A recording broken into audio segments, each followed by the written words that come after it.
Okay. Here's what we are going to do. We count to 3. Push me on 2. What? Ah! Baby penguins, cute but ruthless. Wow. Take your little fur ball and fluff off. You be apologizing, or I'm gonna tear you a new nostril.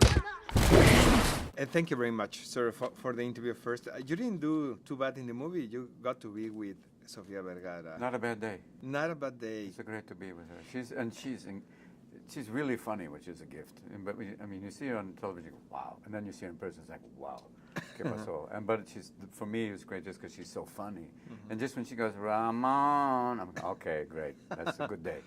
Also, one highlight of the film is your Spanish, which sounds so funny. Thank you. Very well pronounced, but very funny. Almost overpronounced. With the Hispanic timing, do you know what I mean? Yeah, that kind of Latino timing. We were laughing when you said the words in Spanish yesterday night. We were having a blast. The Mexican ones. Well, it's all because all those guys lost the amigos. They're all these Latino comics. It's like Johnny and Hank. Oh, God, it's incredible because you play with them, you have no choice. But you have the Latin rhythm. So. Thanks. Journalist, God bless you.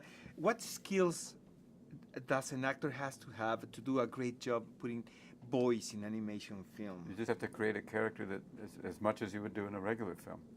You have to have the same commitment and give it the same life, and make it someone that people go, oh, like you said, I know that guy, or I know, or they see with Lovelace. Lovelace for me is based upon a bit of like Barry White, a bit of Foghorn Leghorn, and a Baptist preacher.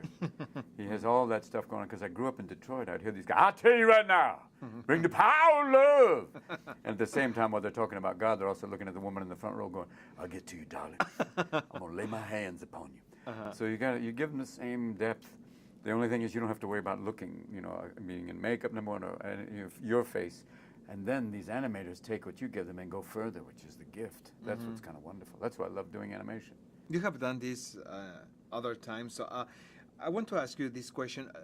Have we seen all in animation yet, or do you think, what can we expect in the future? In the animation field, anything is possible. Look at the CG. I mean, there's a movie coming out, 1010, which I haven't seen, but it's between CG, if you've seen Planet of the Apes, between CG and an animation, it just becomes either more realistic or it's fantastical. Anything you can imagine, they can make. Just how much you're willing to pay. And once the program is written, and then they just build on the next program. Like the hardest programs initially were, the feathers and fur, for me, which is difficult to think of, hey, I'll be out of work. But the idea of what they can do, anything. Totally. I mean, it's amazing to think of all the great fantasy things they can do, and realistic things, but fantasy especially. It's up to your imagination. When you see Pixar, when you see this movie, when you see the stuff that they can draw, it's anything. It's limitless. Why do you think the original Happy Feet resonates so much with the audience? The music, the story, the characters.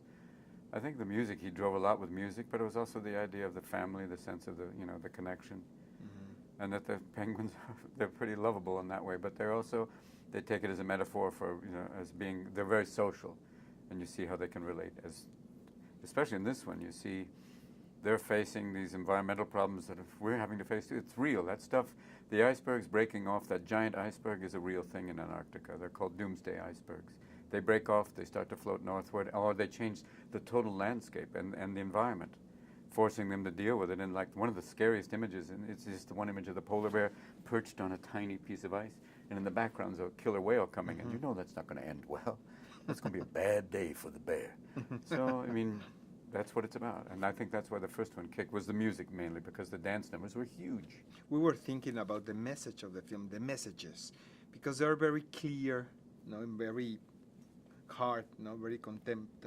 Do you think that the industry had found vehicles like these films to tell important messages to children? Yeah, I think I talked to a guy yesterday who brought his kids, and I think they just relate to it first of all, they just relate to the characters, but then also then it provokes them to ask questions about, is this happening? And then you realize, okay, yeah, it is. What can you do? Something. Is it important for them to do? I think it helps, just like a movie like Avatar makes you look at that, environmental issues. But it's more about everyone talks about saving the planet. Literally, the planet's going to keep going. It's us that we might be gone.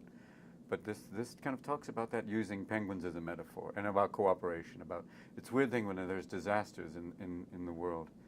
we do come together. We start to take care of each other, big time, immediately. And then another one happens, and then we have to go to the next one. But the problem is sometimes how long is the curve, and then the second one's the next disaster.